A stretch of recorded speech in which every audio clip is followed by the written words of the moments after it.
Super Mulheres Positivas. Olá, sejam bem-vindas, bem-vindos ao Super Mulheres Positivas. Eu sou a Naná Feller, host desse videocast, mãe de 2. E eu queria te convidar para seguir as redes sociais do Super Mulheres Positivas, compartilhar os novos episódios. Nós temos episódios novos toda segunda-feira no YouTube da Jovem Pan Entretenimento e no seu tocador de podcasts preferidos. Bom, vamos direto pro papo, porque eu tô ansiosíssima para vocês verem quem tá comigo hoje aqui na mesa.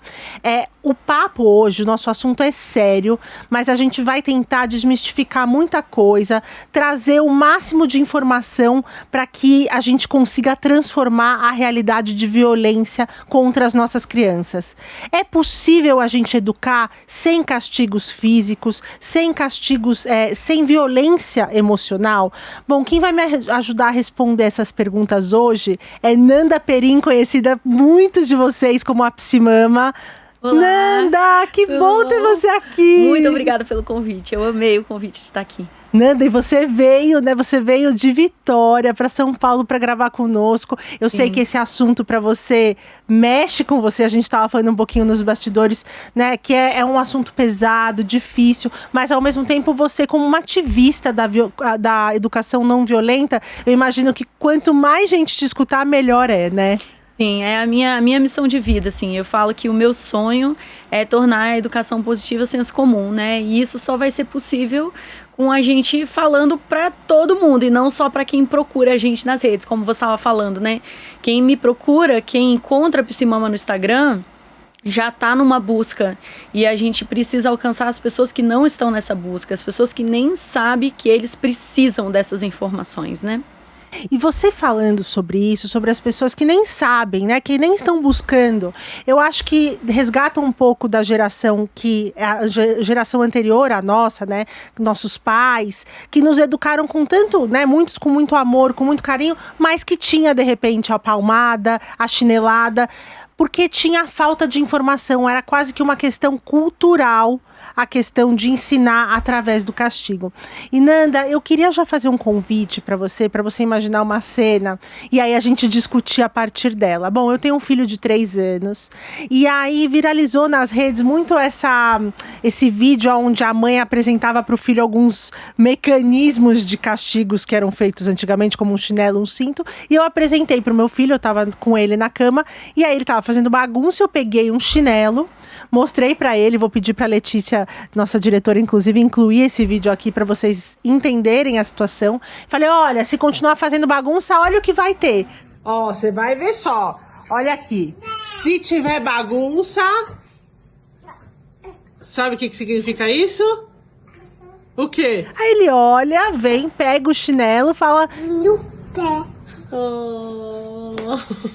Nem passa pela cabeça dele que aquele chinelo era para levar uma chinelada na bunda.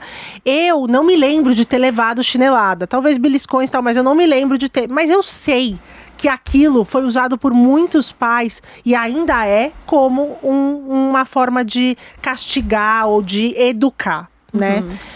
Esse dia que eu gravei esse vídeo foi, enfim, sucesso nas redes, né? Todo mundo compartilhou, muitas pessoas falaram, nossa, dá até um quentinho, assim, né? Que essas crianças estão olhando para essa forma. Eu fui no dia seguinte pra praia, eu tava com meu marido e com meu filho na praia, e uma mãe ao meu lado tava pedindo pro filho parar de pedir o sorvete. Não, já tomou sorvete, não tem mais. E aí ele continuou insistindo, porque ele queria muito aquele sorvete. E ela deu umas 10 chineladas no bumbum dele, ali na praia, com um monte de gente em volta. E ninguém fez nada. Eu paralisei, eu não fiz nada, né? E aí eu queria comentar contigo sobre essa questão ainda no século XXI, onde você já tem mais de 2,5 milhões de seguidores, né? Ivete Sangalo falando sobre a sua educação, tal. Ainda assim, a gente tem esse tipo de comportamento e ninguém faz nada. Ainda está muito naturalizado e ainda é muito aceito. E eu acho que o nosso principal trabalho, a princípio, é sensibilizar mais as pessoas. Esse é o nosso primeiro trabalho. Conscientizar as pessoas de que quando na lei os homens podiam bater nas mulheres, e eles batiam no meio da rua e ninguém fazia nada, as pessoas também diziam o quê? Em briga de marido e mulher ninguém mete a colher. Era a frase que se dizia, né? E hoje a nossa frase, né, a frase que a gente ouve muito cada um faz, né, cada um cria o filho do jeito que quer. Como se você fosse... É como se a mulher fosse uma posse do homem e aí ele pudesse bater nela. E hoje, né, a gente já entende que isso é um crime, que é a violência doméstica. Mas a gente ainda não enxerga isso que aconteceu na praia enquanto violência doméstica. E é até, de certa maneira, uma violência pior, se é que dá pra gente ficar botando numa régua, porque violência é violência, né? Mas porque uma mulher, ela é grande, ela é madura. Adulta. Né? Ela tem acesso a telefone, ela sabe que número ligar. A criança não sabe o que é 182. Ela não sabe como que ela vai pegar, ela não tem. Hoje em dia você não acha nem orelhão, né? Como que ela vai ligar, como que ela vai dizer que estão batendo. E se ela ligar, o que a polícia vai dizer? O que você fez para ter merecido? Você imagina se nós mulheres, né? A mulher chega lá, foi estuprada, já pergunta com que roupa que ela tava, né? Já tentam culpar a vítima em situações absurdas como um estupro, né? Um abuso. Você imagina uma criança que levou uma chinelada, né? Da própria mãe. Né? Da própria mãe. Então ela tem até esse medo de, será que vão me tirar da minha mãe por causa de umas chineladas? Sim. Então eu concordo com você. E essa criança não tem. E a parte mais triste disso é que vários autores deixam muito claro, e autores de tempos atrás, autores de hoje em dia, neurociência comprovando cada vez mais como que o cérebro reage a essas situações, né? Como é tóxico para o nosso cérebro viver essas experiências. E como que na infância a nossa tendência maior, né, a tendência da criança é de acreditar que ela mereceu aquela dor. A criança, ela antes dela parar de gostar da mãe dela porque a mãe dela bateu, ela ficar com raiva da mãe dela porque a mãe dela bateu, ela acredita que ela merece, então ela tem raiva dela. Ela deixa de gostar dela, né? Então, por isso que quando a gente fala sobre palmada, a frase que a gente mais ouve apanhei e não morri, sou a pessoa que eu me tornei por conta das palmadas, né? Porque essa pessoa acredita que ela mereceu. Ela acredita que aquilo foi feito por amor. Então, ela acha que o fato dela ter apanhado, né, é uma coisa que ela causou. Então a pessoa coloca assim, não, minha mãe me batia, mas eu também não era uma criança fácil, não. E aí você percebe como que essas pessoas estão defendendo aqueles pais, entende? Eles estão dizendo, não, minha mãe me bateu porque eu mereci. Não venha culpar a minha mãe por ter me batido, né? E todo esse outro lado que ela me entregou, tudo isso que ela fez por mim, como se o bater, o apanhar, o sofrer qualquer tipo de violência pudesse ocultar tudo isso que foi feito de bom. Isso, e acaba que a gente é muito injusto com o amor, né? Porque a pessoa acha que ela se tornou quem ela se tornou por conta das palmadas. Ela ignora o tanto de amor e carinho que ela recebeu. Não foi por conta, foi apesar, né? Porque não foi só palmada que a sua mãe te deu. Porque se você vai encontrar a galera que é só palmada que recebeu, você vê que a situação é muito diferente, é enlouquecedor, literalmente, né? Então, já tem muitos autores mostrando casos de infanticídio, né? Analisa a história de uma pessoa que matava crianças, por exemplo, e você encontra com a grande maioria de predadores, de abusadores, de assassinos, como que isso está na história deles. Está na história deles. E isso não é... Aí as pessoas vão comentar assim, vocês estão criando uma geração muito fraca. É essa galera... Por isso que esse mundo está do jeito que está. Como que o mundo está do jeito que está? Por causa disso, se ninguém faz, né? Lógico que não, vai lá na prisão, vai, né? Vai nos lugares que tem as pessoas que fizeram essas coisas, essas atrocidades, considerando principalmente esse tipo de coisa, né? Por exemplo, um predador de crianças, né? Qual é a infância que essa criança tinha? Qual era a condição dela? Vai ver se essa criança foi educada com amor. É óbvio que não. É claro que não. Ela foi violada e foi educada com muita violência. E ela aprendeu, o que marcou a vida dela foi a violência. Ela sobreviveu, né? Tem uma sobreviveu. frase e que é muito tocante, que é: ao invés de criar crianças... da L.R. Kanosh, né? Isso, L.R. Kanosh, que ela nem fala o primeiro nome, né? Ela se apresenta assim, mas ao invés de criar crianças que sobreviveram, vamos criar crianças extraordinárias, né? Sim, e também você não precisa, a outra frase que eu acho maravilhosa, que é: você não precisa, tipo assim, preparar a sua criança para as pessoas ruins do mundo, você precisa criar a sua criança para ela ser uma das pessoas boas do mundo, né? Deixar crianças melhores no mundo. E eu acho interessante também, porque quando a gente estuda esse assunto, a gente começa a perceber o tanto que a violência na infância acontece pela dor. Então, os adultos que machucam as crianças são adultos muito machucados. E quando esse adulto vem e defende a palmada, é como se ele estivesse defendendo mesmo a violência que foi feita com ele. Então, a forma mais como que eu digo assim, a forma mais clara de defender a violência que foi feita comigo é violentando alguém. Porque eu tô afirmando que eu não só concordo, como eu me espelho em você. Você é um exemplo para mim. E aí porque essas pessoas vão contra a educação que elas receberam, entendeu? E contra a identidade delas, né? De uma certa forma. Da família delas, da família delas. E Nanda, bom, você começou a falar já há bastante tempo nas redes, né? Você já tem uma presença nas redes como educadora parental, você é psicóloga, mas você também tem a sua vivência como mãe. Você tem 2 meninos, qual é a idade deles? O Theo faz 9 amanhã e o Gael tá com 7.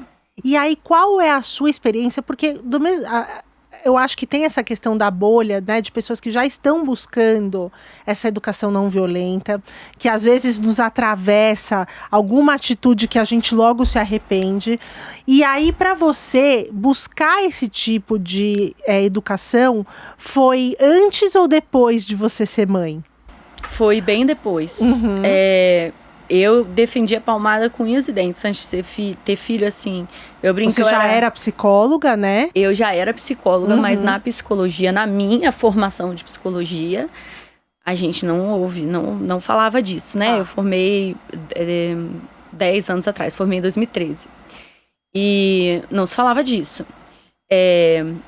No próprio desenvolvimento, na matéria de desenvolvimento infantil, a gente passava pelas linhas da psicologia, né? Não era uma coisa muito, né? A gente não tinha uma defensoria da infância, nada disso assim. Mas quando antes de eu ter filho, eu vi uma criança fazer birra em público e tal, eu achava que era falta de palmada. Era a forma que eu enxergava, porque foi a forma que eu fui educada. E aí, quando o meu primeiro filho nasceu, o que aconteceu? Isso há 9 anos, né? Vai fazer 9 anos. Há 9 anos. O que aconteceu?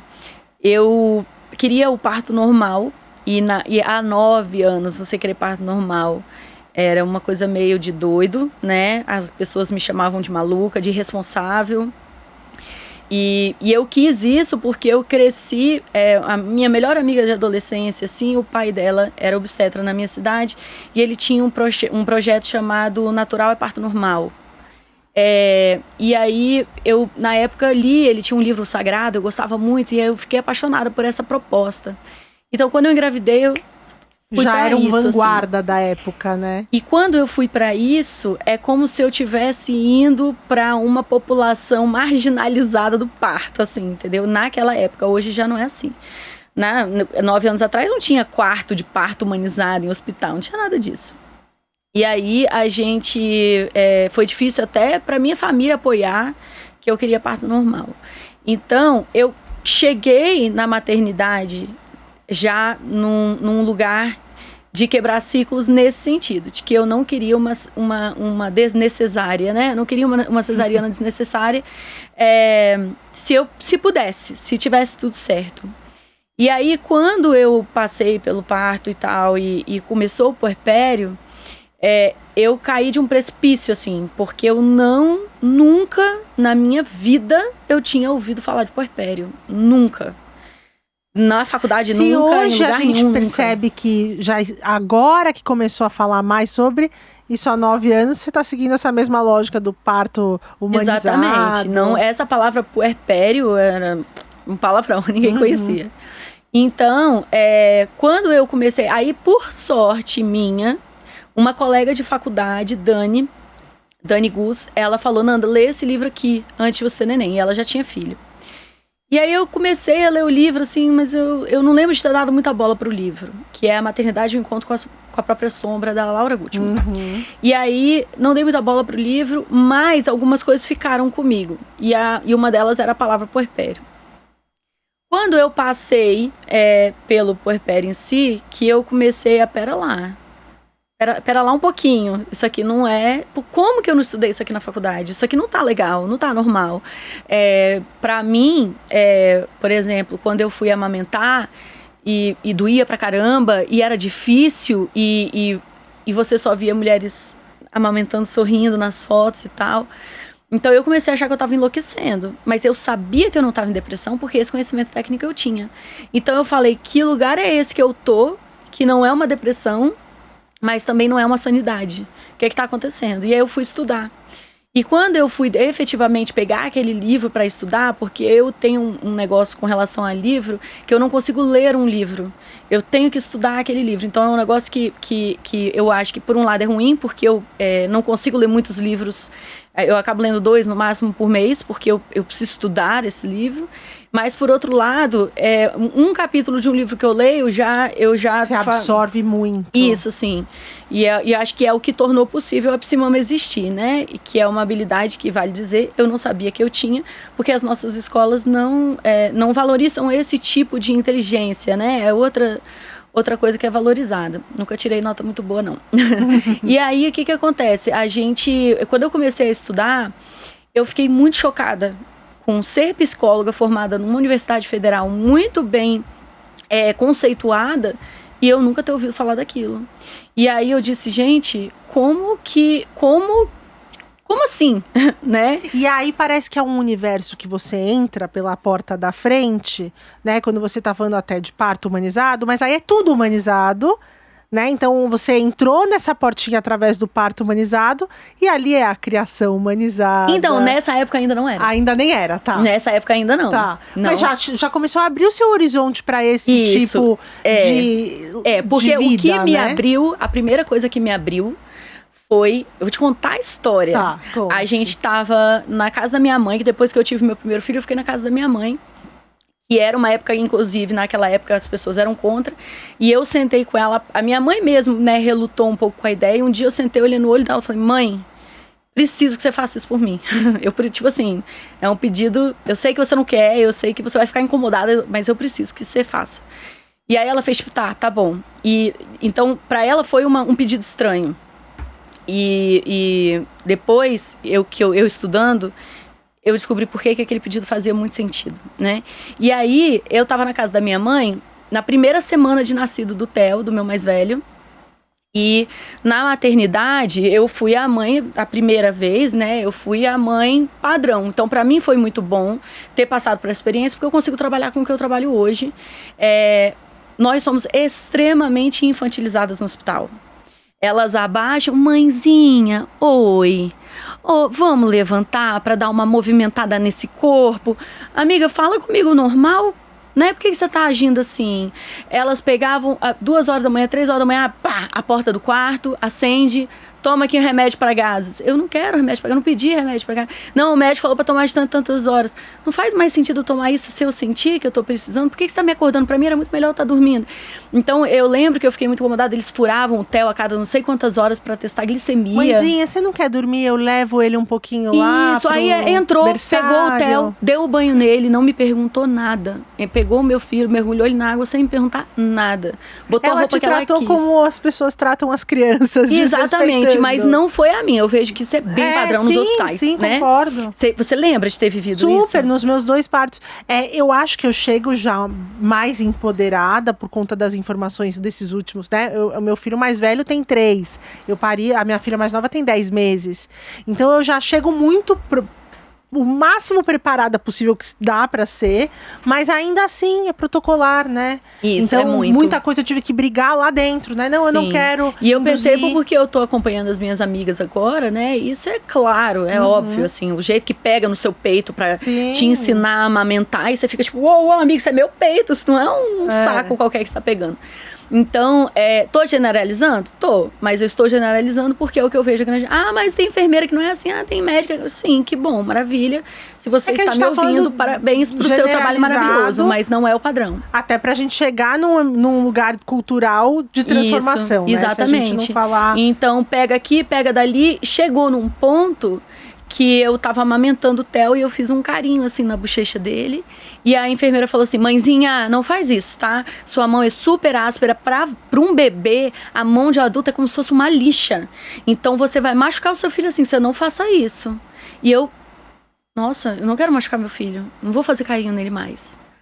E aí, quando a gente chegou em casa, não podia, né, não pega muito no colo não, porque seu filho vai acabar, daqui a pouco só quer colo, lá, aquele monte de coisa. E aí teve uma hora que o Theo tava chorando em casa, né, e tava eu e meu marido assim, e aí eu olhei e falei, caramba, cara, pior é que a vontade que dá é de pegar, né, é a vontade que dá, é de pegar ele no colo. É instinto. E aí o meu marido falou assim, olhou pra mim com a cara de... como se eu fosse um ET com 3 antenas, e falou assim, mas por que você não pega? E aí eu falei, não, porque, né, falaram que... Aí ele falou, Fernanda, é o seu bebê, pega, ele é nosso, cara, se a gente quer pegar, a gente pega. E aquilo bateu pra mim, muito assim, tipo, cara, como assim? Por que eu tava esperando a autorização pra pegar o meu filho no colo? Eu acho que foi todo esse processo de não faz carinho, não pega assim. Não, mãezinha, não é assim que faz. E vai te desempoderando daquele bebê, te tirando de um lugar... Como se aquele bebê não fosse nem seu, né? Te desconectando dele mesmo. E aí, essa conversa com meu marido me marcou muito, porque eu falei, pera lá, cara, aonde que eu tava? Como que eu cheguei até aqui? Essa não sou eu. E aí eu retomei aquele livro, eu comecei a estudar o livro. E aí foi que o meu mundo fez, sabe, assim, e eu comecei a entender que o puerpério é uma fase da vida da mulher que pouco se fala, mas que é vivida intensamente por nós, né? Mas a medicina ainda é uma ciência muito masculina. E nasceu uma ciência muito masculina, né? Assim como a psicologia. Então... as informações, os conhecimentos que são pertinentes a nós, mulheres, ainda estão no início, né? Ainda estão começando. Ainda chegaram através de homens, né? Sim, e ainda tem muito homem falando desse assunto. Você entra na internet, tem homens falando, por que uma mulher no puerpério? Você precisa saber que uma mulher, né? Eu fico vendo, eu falo, cara... Oi, mas esse não é seu lugar de falar sobre isso. Então eu fico muito chocada com a quantidade de não deixa de ser uma informação muito bem dada, mas como que nós ainda não temos o nosso espaço sendo nosso. E nosso assunto sendo falado por nós.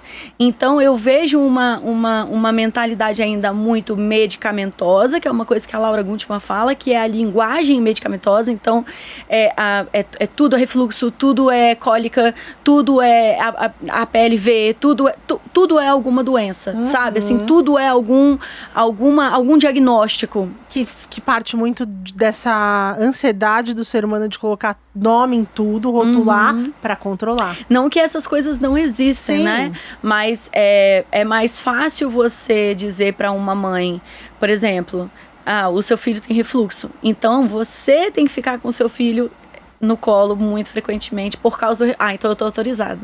Então nossa, você fica o dia inteiro com ele no colo, é porque ele tem refluxo. Então pronto, eu tô autorizada por um diagnóstico.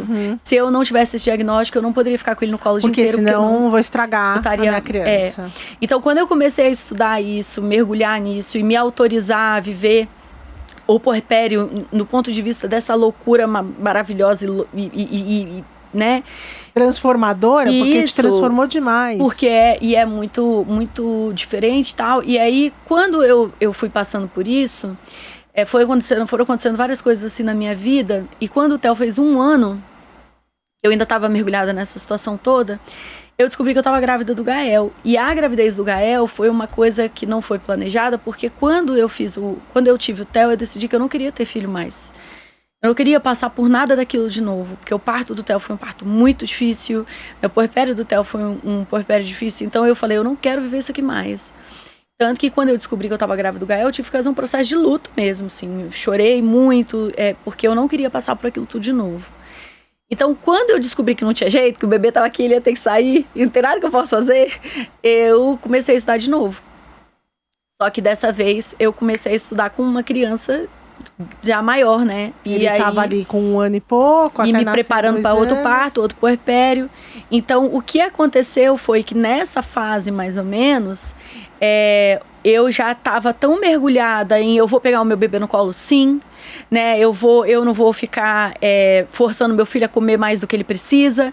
Eu já estava muito mergulhada no que eu tinha aprendido nesse livro da Laura, de respeitar a autorregulação, de me permitir me conectar com o meu bebê, de ignorar essas coisas de medo da criança ficar manipuladora, mimada, porque tá recebendo amor. Então, essa foi a minha porta de entrada. E aí, quando eu comecei a pegar meu filho no colo, né, tudo começou a não fazer sentido pra mim mais. Se eu posso pegar o meu filho no colo quando ele tá chorando, eu vou bater nele, não faz sentido, né? E aí, o meu conhecimento de psicologia me ajudava muito na parte de entender quais eram as limitações do Theo. Então, eu já sabia de controle inibitório, já sabia sobre o Theo não ter a capacidade de inibir um comportamento, isso eu já sabia o controle de impulsos que ele não tinha, eu já sabia. Então, eram informações que eu tinha aprendido muito, en passant, muito vagamente assim, mas que eu sabia. E aí, bater e castigar passou a fazer sentido nenhum pra mim. Era uma coisa que eu ficava, gente, como que alguém acha isso ok? Tipo assim, sabe? Igual você vê uma pessoa andando de moto sem capacete, você fala, não tem lógica nenhuma. E aí, eu tava me preparando pra chegada do Gael. E meio desesperada, porque eu não queria passar por nada disso de novo. E aí, quando isso aconteceu, eu criei um blog. Porque, né, 2015 a gente tinha blogs. No Blogspot, sabe, assim. Sim. E aí eu fiz um blog, e antes chamava O Poder do Discurso Materno, que é o segundo livro da Laura, que foi transformador na minha vida também. E depois se tornou Psimama. E aí, quando isso aconteceu, eu tava passando pelo puerpério do Gael. Gael nasceu de um parto domiciliar, que foi outra luta, porque ninguém era a favor, todo mundo era contra. Que foi a experiência assim, mais maravilhosa da minha vida, o parto domiciliar do Gael. E depois disso, eu comecei a falar mais de puerpério, porque eu estava no ponto de vista de quem estava vivendo puerpério. Então, a Psimama começou como puerpério e Terrible Two, porque foram as duas coisas que aconteceram na minha vida ao mesmo tempo. O Gael nasceu e o Theo começou a passar por uma idade que ele entendia melhor as coisas, a ponto de se frustrar com mais frequência, mas não entendia o suficiente a ponto de conversar, resolver, né? E todo mundo começou a falar que era ciúme. Então, além de falar muito de puerpério, eu comecei a falar sobre para de falar pro meu filho que ele tem ciúme do irmão dele. Não tem, ele tá passando por uma fase que ele passaria sem irmão. Porque a partir do momento que o adulto começa a dar nome errado aos bois, essa criança passa a acreditar. E aí a grande rivalidade também pode acontecer a partir dessa narrativa equivocada, né? Exatamente. Eu busquei alguns números para essa nossa conversa hoje e me assustaram bastante. Os últimos números que a gente tem atualizados são de 2020, na verdade 2021, que saíram em 2022. E você falando agora do Terrible Two, né, da idade de 2 anos, me assustaram muito que a gente tem...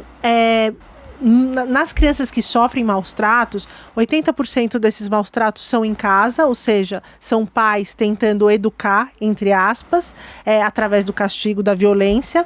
E o crime acontece no pico, o pico dos crimes são de 0 a 6 anos, né, de maus tratos. Então, crianças extremamente pequenas.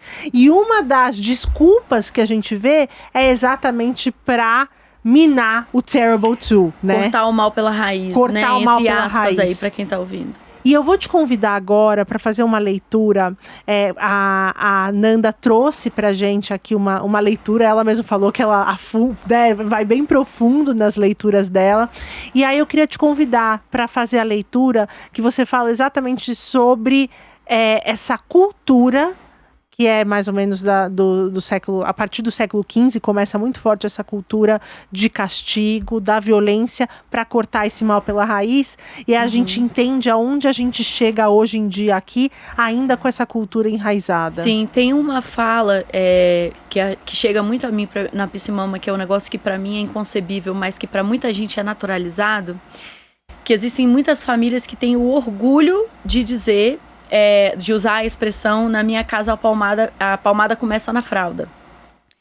Que existe isso como um grito de orgulho mesmo, sabe a minha casa isso começa bem cedo. E olha como aqui somos disciplinados. Isso, aqui na minha casa isso começa antes da criança largar as fraldas, né? E essa visão, né, é uma visão que foi defendida por muitos autores séculos e séculos atrás, que é parte do trecho que eu vou ler aqui para vocês. E é interessante que mesmo quando a gente pega assim, os primeiros filósofos mais famosos, assim, já se tinha essa visão de que as crianças precisavam de apanhar muito para serem disciplinadas, para serem educadas.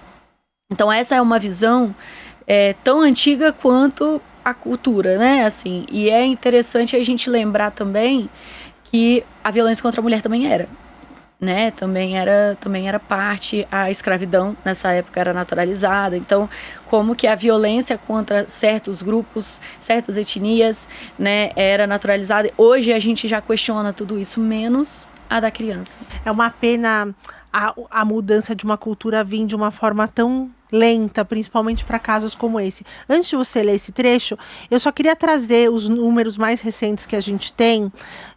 Em 2021, a gente teve um aumento de 21% de casos de maus tratos contra criança e adolescente. Então, por mais que a gente está falando que a gente espera que essa cultura mude, ao mesmo tempo a gente vê números que são extremamente assustadores. Crescendo, né? O que eu quero acreditar é que os números de boletim de ocorrências aumentaram, ou seja, as pessoas estão se conscientizando. A gente torce para ser isso, A gente torce, mas são, em 2021, 20 mil casos de maus porque tratos. Esses são os 20 mil são os casos que chegaram, que né? chegaram, porque infelizmente nas periferias, por exemplo, existe um medo muito grande de denunciar e existe um medo muito grande do próprio Conselho Tutelar de ir até certos espaços, sem contar que em muitos estados do Brasil o Conselho Tutelar tem recursos limitadíssimos e muitas funções. Então, aqui no Brasil, o conselheiro tutelar, né, a forma como ele se torna conselheiro, muitas vezes é política e que chega a ser uma coisa com pouquíssima, até interesse, muitas vezes, no cuidado com essas crianças. Sim. A ponto de eu receber muitas mensagens e denúncias, né, de mães e pais e professores que denunciaram já várias vezes ao Conselho Tutelar, mas o Conselho não teve braços para chegar a proteger aquela criança.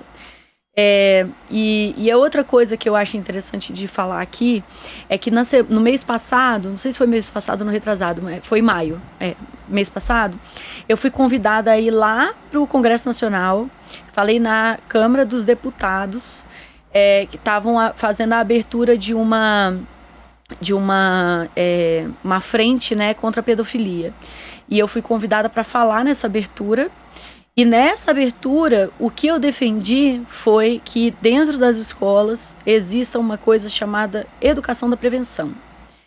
Porque no que chamaram de educação sexual, fizeram uma confusão.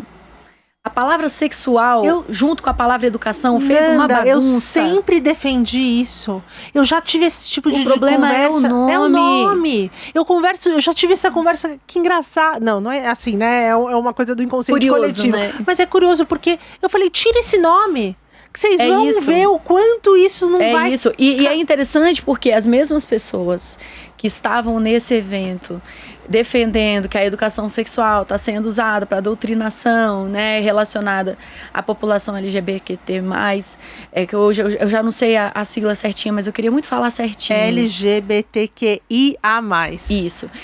Então, mas a mesma pessoa trouxe os dados de que 90% das crianças abusadas são meninas e mais de 90% dos predadores são homens.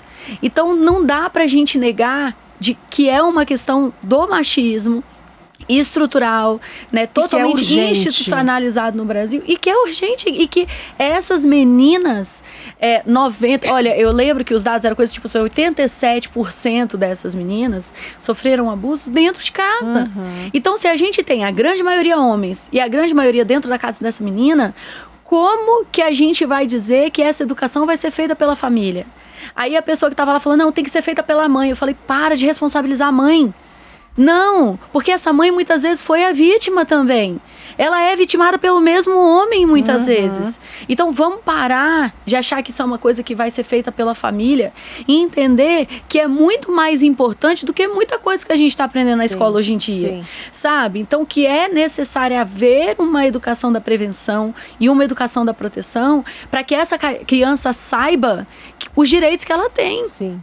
Quais são os limites que os adultos não podem ultrapassar. E aí, nesse mesmo evento, o delegado da polícia estava lá, tanto civil quanto militar, dizendo como que o 180 está com uma ação rápida, como que eles estão focando muito e como tem conseguido prender muitos predadores, né? E eu falei assim, mas que maravilha, mas não adianta de nada se a gente não focar na prevenção. Que não adianta de nada se a criança não sabe que número que ela tem que ligar, se a criança não sabe que ela pode denunciar isso na escola, porque como que ela vai denunciar uma coisa que ela não sabe que é errada? Sim. Então, não adianta a gente investir muito no 180, no 182, se a criança não sabe o que é o 180 e o que é o 182. E a própria mãe, né, assim, a própria família, as leis, né, o próprio Estatuto da Criança e do Adolescente é da década de 1990, é muito recente, né, até essas leis de proteção à criança. A lei contra a palmada, né, a lei da palmada, ou também conhecida como a lei do caso Bernardo, é de 2014. Né? A gente está falando que é algo de agora, assim. E por mais que a gente está sendo respaldado já numa questão jurídica, né, por leis, a gente ainda precisa chegar com muita informação, né? E aí aqui o meu papel tem sido também para essas mães que já veem que a violência não é o caminho, tá? Que é o meu caso, por exemplo. Para mim também não cabe uma situação onde eu tenha que bater no meu filho para educá-lo. Só que onde eu queria chegar é também um pouco da paciência dessas mães, né? Em situações que às vezes a gente está num puerpério, por exemplo, de um segundo filho, extremamente impaciente, e aí vem aquele ímpeto dentro da gente, e às vezes a gente fala além da conta ou a gente empurra. E o meu marido sempre se preocupou muito com isso. Ele fala, a gente nunca vai passar essa linha tênue, né? Porque eu acho que começa com um pequeno empurrão, com um apertão, para depois chegar num lugar muito mais grave. É igual com casos de violência doméstica contra a mulher. O cara não começa espancando a mulher, dando soco na cara. Ele começa com uma violência verbal. Então eu acho que o caminho para você bater numa criança também é esse.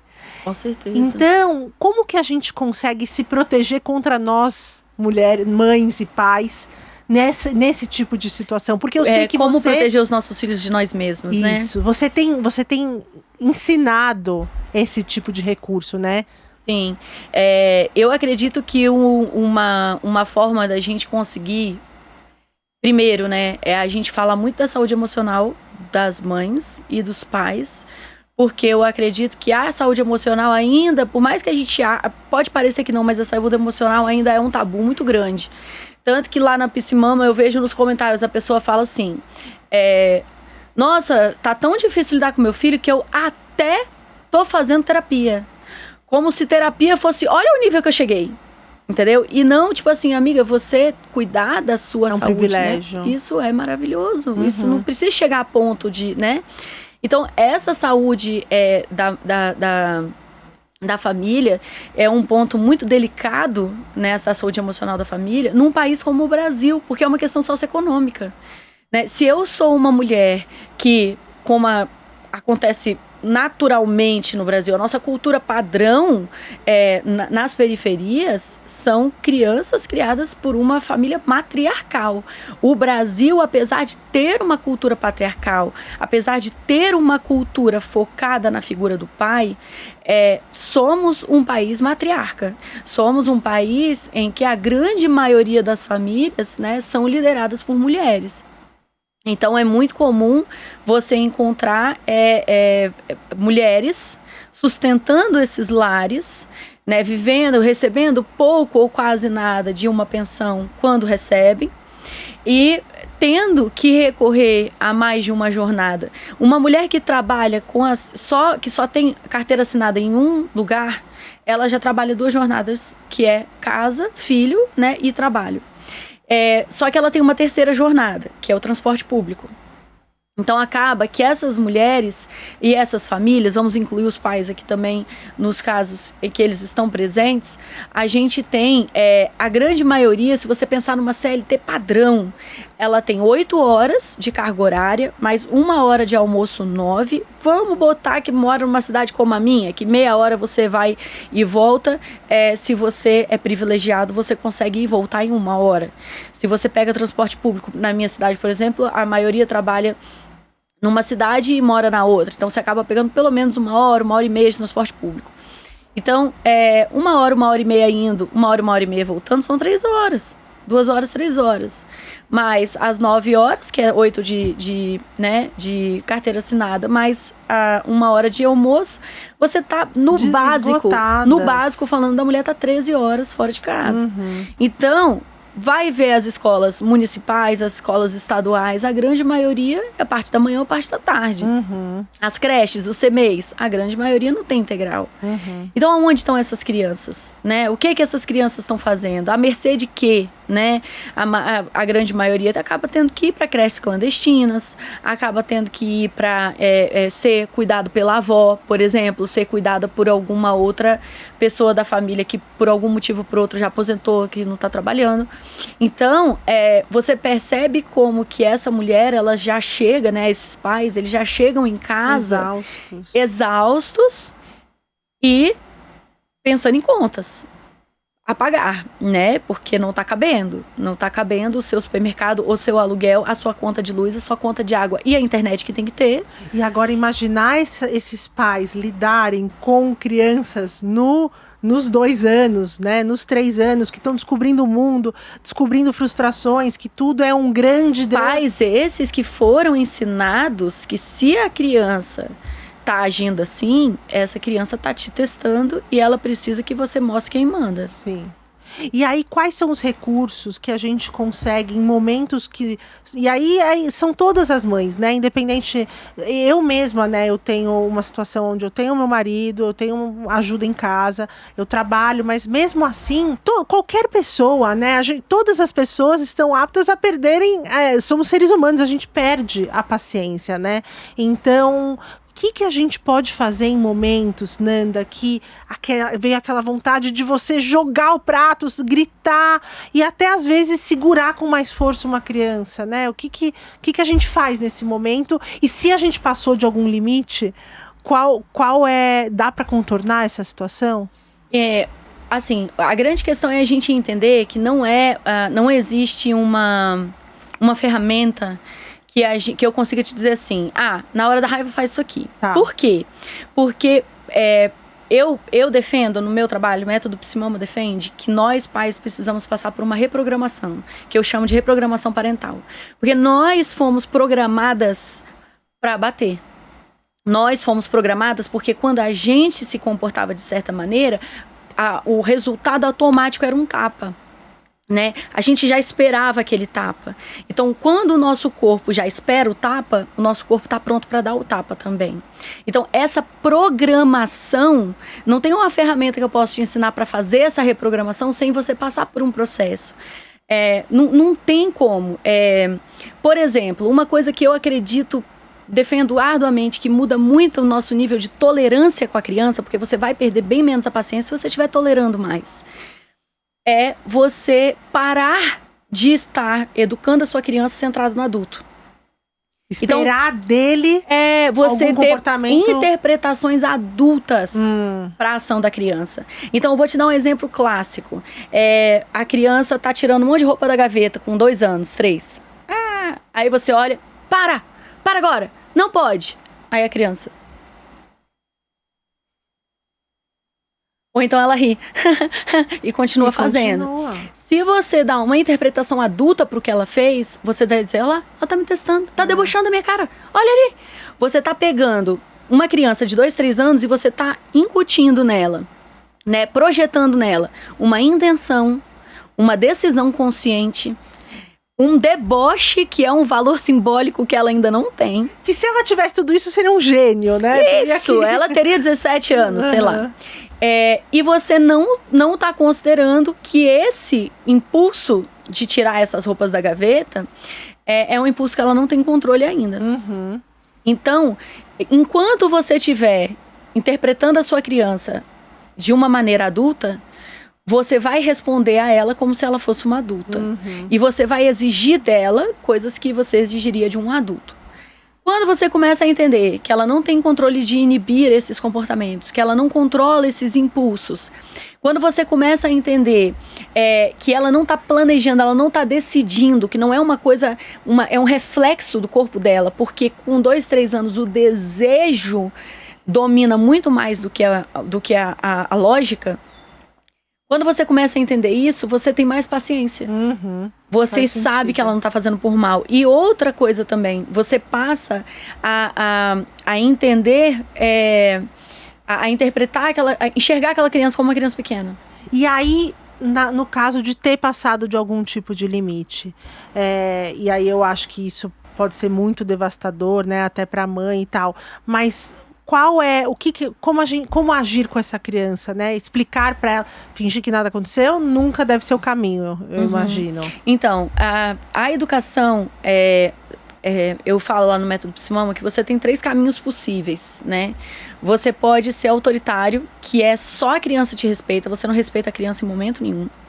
E aí, na visão autoritária, nós adultos somos seres superiores, há uma hierarquia, né, entre aspas, e essa hierarquia tem superiores e inferiores. Então, o adulto é superior e a criança é inferior. Nessa visão, que a grande maioria de nós foi educado, esse adulto, por ele ser um ser superior, ele não tem que te pedir desculpa por nada que ele fez. Aliás, se ele fez alguma coisa errada, a culpa deve ser sua. O erro deve ser seu. Então, se minha mãe gritou comigo, eu fiz besteira. Eu fiz a minha mãe gritar. Eu fiz a minha mãe perder a paciência. Não foi a minha mãe que não soube administrar as emoções dela. Como uma pessoa adulta. Exatamente. Então... quando você sai dessa visão autoritária, você começa a entender de forma mais democrática. Eu preciso... Então, o conceito que eu trago, o termo que eu uso muito, né, é o respeito incondicional. Então, você respeita a criança incondicionalmente e a criança aprende com o tempo, a maturidade, o desenvolvimento, a te respeitar incondicionalmente. Através também do modelo, né? Isso, exatamente. Então, quando você enxerga... pera lá... a minha criança não é a única que está crescendo nessa relação. Eu também tô. Aprendendo. Então, se eu tô aprendendo... pera lá, eu tenho o direito de errar? Porque na minha infância eu aprendi que erro é... se eu errar, a consequência é péssima. Não, erros são coisas horríveis que causam dor. Nós aprendemos que errar é horrível. A gente não pode nunca assumir que a gente errou, porque é péssimo. Quando a gente desconstrói isso, a gente vai... olha lá, eu já fui mãe alguma vez na vida? Não. Eu já fui mãe de uma criança de 3 anos alguma vez na vida? Também não. Claro que eu vou errar. Que bom que eu vou errar, porque eu errando eu vou aprender com meus erros. Então a gente passa a parar de botar esse peso tão grande nos erros. Então quando a gente para de pesar tanto o erro, a gente passa a entender que um pedido de desculpa nada mais é do que sermos humanos, ensinarmos para os nossos filhos a serem humanos também. E é tão libertador, né, Nanda? Eu, quando quando passo por alguma situação e tenho cada vez mais me colocado nesse lugar generoso comigo mesma também, de pedir desculpa, tem sido muito libertador. A gente tem um tempo aqui, não tem jeito, aqui o papo pode ir longe, mas eu não quero deixar de pedir para você ler o trecho do livro que você trouxe. Vamos lá. Antes de você ler, eu só queria pontuar que isso está muito ligado também. Tem um escritor, o Philip Ares, que escreveu A História Social da Criança e da Família, que ele coloca que a partir do século XV as crianças, como assim, tinham muitas doenças, muitas crianças morriam e as famílias tinham muitos filhos, as crianças não eram nem humanizadas, assim, né? Muitas eram até tratadas como animaizinhos, como sem nenhum tipo de identidade. E isso faz muito parte dessa construção social também da gente tratar as crianças da forma que tratamos até aqui. Então vamos ler também um pouquinho desse trecho, se você quiser até falar o livro. Então, eu tô lendo trechos de um livro chamado No Princípio Era a Educação, da Alice Miller. Pode mostrar aqui. Tem várias coisas muito interessantes aqui. Eu vou ler 2. O primeiro é de 1752, que diz: a desobediência é como uma declaração de guerra contra você. Se o seu filho quer roubar a sua autoridade, deve eliminar a violência com violência, para consolidar sua autoridade, sem a qual não há educação. E a surra não deve ser simples. Não deve ser uma brincadeira, mas suficiente para convencê-la de que você é o senhor da casa. Então, 1752, isso era defendido, difundido e seguido, né? E essa aqui, eu vou ler a frase e depois eu vou contar para vocês quem que falou. Sempre me alertavam, a pessoa falando, sempre me alertavam muito especialmente, ele tá falando durante a infância dele, tá? Sempre me alertavam muito para que eu realizasse e satisfazesse imediatamente os desejos e as ordens dos meus pais, dos meus professores, dos padres, enfim, de todos os adultos, incluindo os empregados da minha casa, para que eu não deixasse de cumpri-los de modo algum. Aquilo que diziam estava sempre correto, eu assimilei esses princípios educacionais de corpo e alma. Quem afirmou isso sobre a própria infância foi um rapaz chamado Rudolf Höss, e ele foi o comandante de Auschwitz, que foi, né, um centro de concentração, um dos maiores centros de concentração do Holocausto. Você vê que o o Rudolf Höss está falando aqui é o seguinte: eu aprendi a obedecer sem questionar. Então, olha como será... Na surra. E olha como que essa pessoa foi a pessoa que comandou uma ordem, né? Ele comandou, ordenaram para ele, essas pessoas vão para esse campo aqui e elas vão trabalhar, elas vão morrer de várias formas muito cruéis, e ele só obedeceu. Foi só o que ele fez, porque foi o que ele aprendeu a vida inteira. Ele não aprendeu a ter senso crítico, ele não aprendeu a expor a opinião dele, ele não aprendeu a ir contra o que ele achava errado. Ele aprendeu que se mandava, ele tinha que obedecer, e ponto final. Eu pedi para Nanda ler esses 2 trechos. Eu acho até que é importante, de repente, a gente até parar, né, finalizar com isso e refletir, né, o quanto, e você lendo me emocionou, você já tinha lido para mim e me emocionou novamente, principalmente o trecho, né, de uma educação cruel, de maus tratos contra crianças tão pequenas, e o que é o resultado disso. Então, eu queria te agradecer imensamente por estar aqui hoje comigo, discutindo sobre esse tema tão urgente, importante. Eu espero de verdade que o seu ativismo ganhe força, cresça cada vez mais. Já é grande, já é gigante, mas vamos espalhar isso, a informação através do amor. Sim, a gente consegue sim ter uma educação positiva, com disciplina, crianças, sem os maus tratos e as crueldades que a gente... Sim, e principalmente, né, eu acho que quanto mais a gente ensinar, quanto mais autores eu estudo, mais fica claro.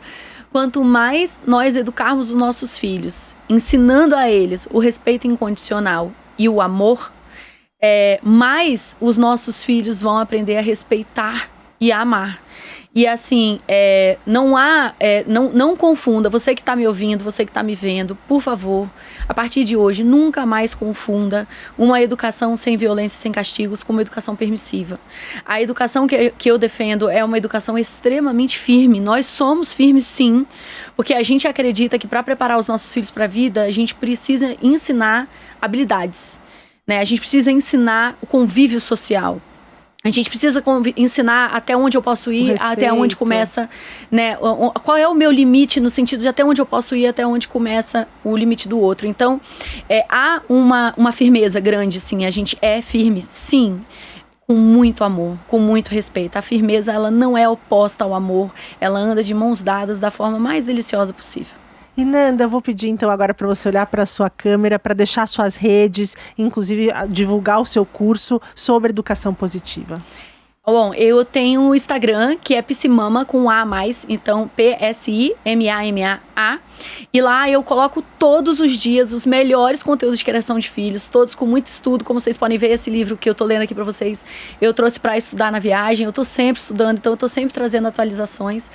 E eu pego essas informações e transformo em dicas curtas para caber aí no seu dia. E exatamente essa a proposta que eu trouxe para o meu curso. O método Psimama é a proposta de você fazer essa reprogramação parental.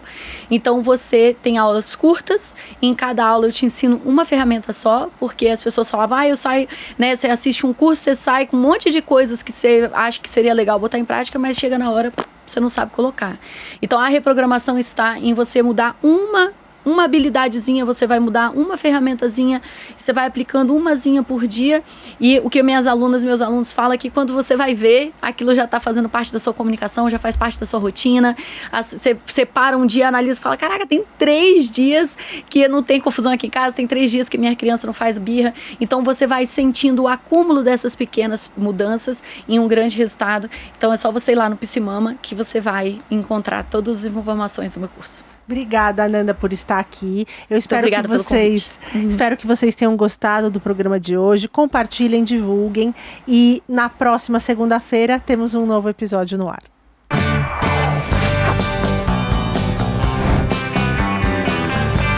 Super Mulheres Positivas. Realização Jovem Pan News.